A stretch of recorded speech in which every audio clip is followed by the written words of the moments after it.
केवल पाज किया गया है, स्थगित किया गया है। यह ऑपरेशन समाप्त नहीं हुआ है अध्यक्ष महोदय। अगर पाकिस्तान की ओर से भविष्य में कोई भी मिस एडवेंचर हुआ तो यह ऑपरेशन, अध्यक्ष महोदय, मैं सदन को आश्वस्त करना चाहता हूं, दोबारा प्रारंभ हो।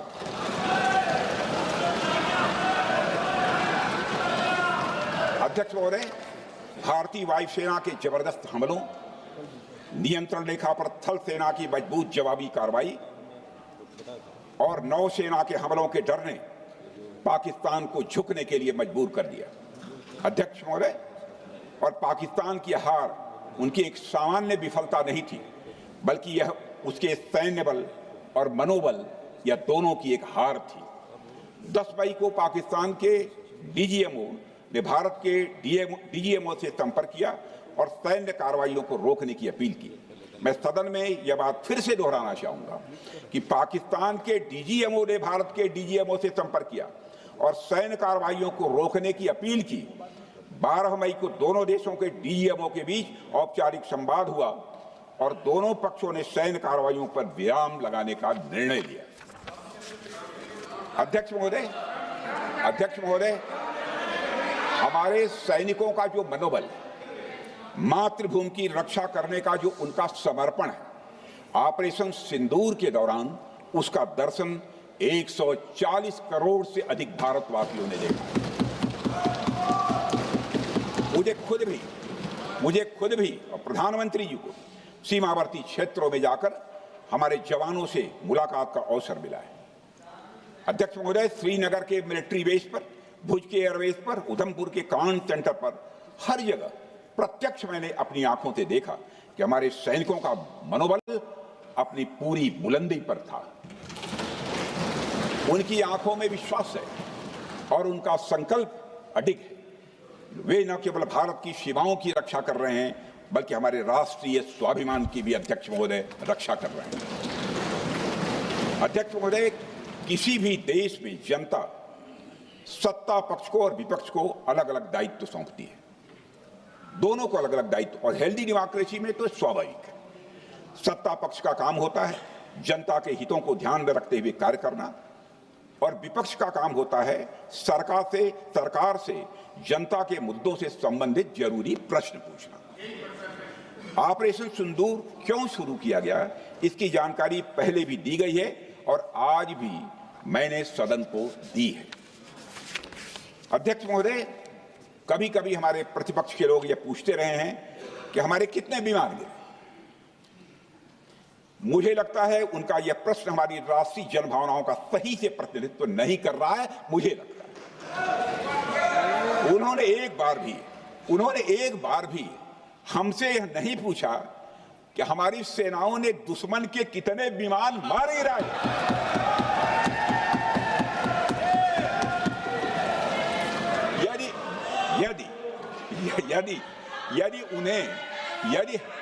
यदि उन्हें प्रश्न पूछना ही है अध्यक्ष महोदय, तो उनका प्रश्न यह होना चाहिए, क्या भारत ने आतंकवादी ठिकानों को तबाह किया? तो उसका उत्तर है हाँ।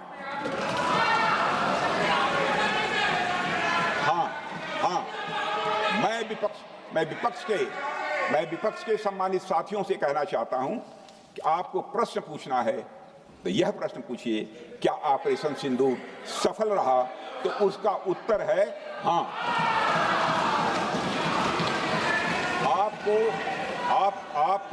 आपको प्रश्न पूछना है तो यह प्रश्न पूछिए कि जिन आतंकियों ने हमारी बहनों, हमारी बेटियों का सिंदूर मिटाया, क्या हमारी सेनाओं ने ऑपरेशन सिंदूर में उन आतंकियों के आकाओं को मिटाया? तो इसका उत्तर है हाँ। और आपको प्रश्न पूछना है तो यह पूछिए कि इस ऑपरेशन में क्या हमारे जाबाज सैनिकों को कोई क्षति हुई है? तो उसका उत्तर है नहीं। अध्यक्ष महोदय, लक्ष्य जब बड़े हो तो अपेक्षाकृत छोटे मुद्दों पर हमारा ध्यान नहीं जाना चाहिए। लक्ष्य बड़े हों तो छोटे मुद्दों पर अपेक्षाकृत जो छोटे मुद्दे होते हैं कंपैरेटिवली, उन पर ध्यान नहीं जाना चाहिए, क्योंकि छोटे मुद्दों पर ही ध्यान देते रहने से देश की सुरक्षा और सैनिकों के सम्मान और उत्साह जैसे बड़े मुद्दों से ध्यान हट सकता है, जैसा कि विपक्ष के हमारे कुछ साथियों के साथ हो रहा है। अब चूंकि विपक्ष के मित्र ऑपरेशन सिंदूर को लेकर उचित प्रश्न नहीं पूछ पा रहे हैं, तो उन्हें मैं क्या बताऊं अध्यक्ष महोदय। मैं लगभग 4 डिकेड से अधिक समय से राजनीति में, सत्ता पक्ष हो या विपक्ष हो, अपनी पार्टी हो या दूसरी पार्टी हो, कभी भी किसी के साथ दलगत राजनीति को मैंने शत्रुतापूर्ण तरीके से जिंदगी में नहीं देखा है मैंने अध्यक्ष महोदय। इसलिए आज अगर विपक्ष प्रश्न पूछने में असफल है, मैं विपक्ष को उनके इस काम में थोड़ी सी मदद करना चाहता हूं। अध्यक्ष महोदय, मैं विपक्ष के अपने सम्मानित साथियों से कहना चाहता हूं कि यदि आज हम लोग सत्ता पक्ष में हैं, तो ऐसा नहीं है कि हम हमेशा सत्ता पक्ष में ही रहेंगे। यह आवश्यक नहीं है, किसी के लिए आवश्यक नहीं। एक लंबा समय हमने विपक्ष का काम किया है, एक लंबा समय हमने सरकारों से सवाल पूछने में लगाया है।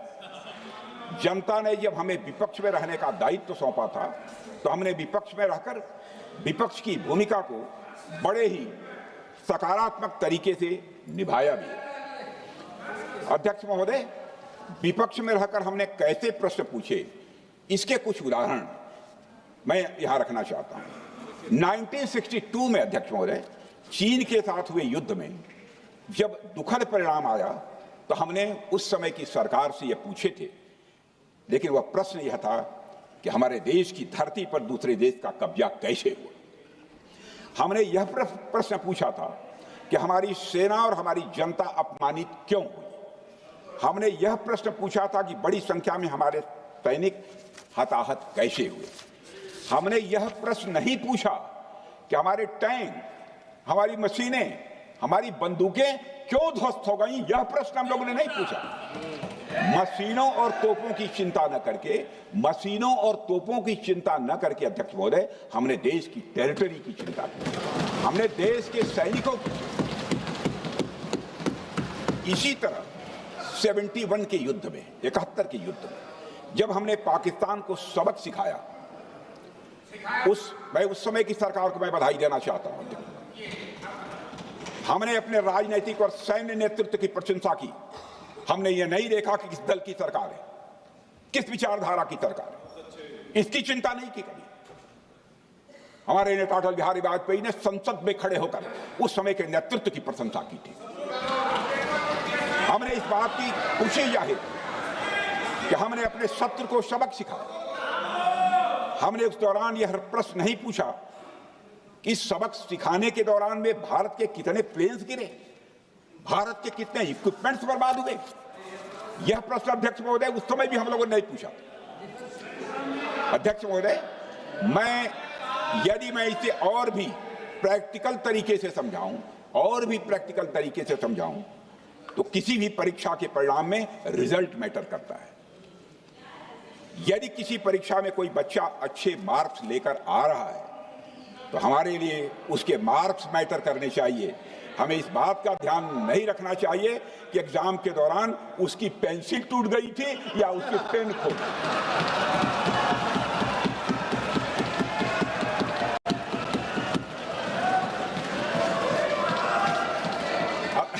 अध्यक्ष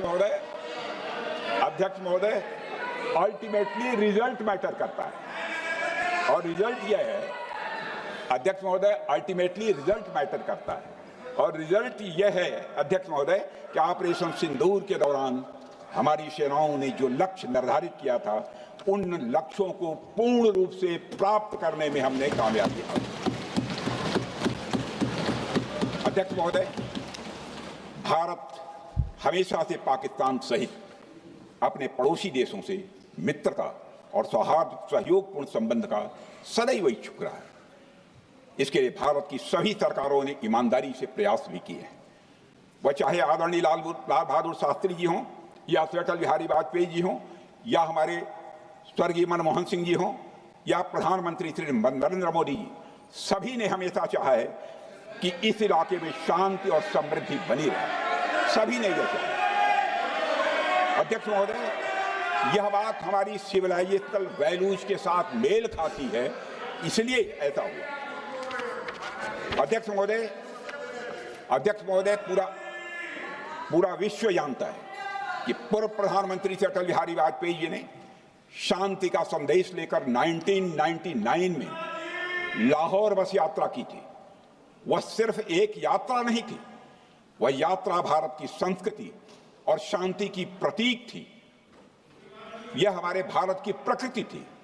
लाहौर पहुंचकर श्री अटल बिहारी वाजपेयी जी ने मीनारे पाकिस्तान पर विजिटर्स रूप में जो लिखा था, इसका जिक्र लोग आज भी करते हैं, और उन्होंने लिखा था, उसकी मैं चर्चा कर रहा हूं। उन्होंने लिखा था कि मीनारे पाकिस्तान से मैं पाकिस्तान की जनता को यह विश्वास दिलाना चाहता हूं कि भारत अस्थायी शांति और मित्रता का आकांक्षी है। मैंने पहले भी कहा है और फिर भी कहता हूं, एक स्थिर और समृद्ध पाकिस्तान भारत के हित में है, इसमें कोई संदेह नहीं होना चाहिए। अध्यक्ष महोदय, यह हमारी सोच थी।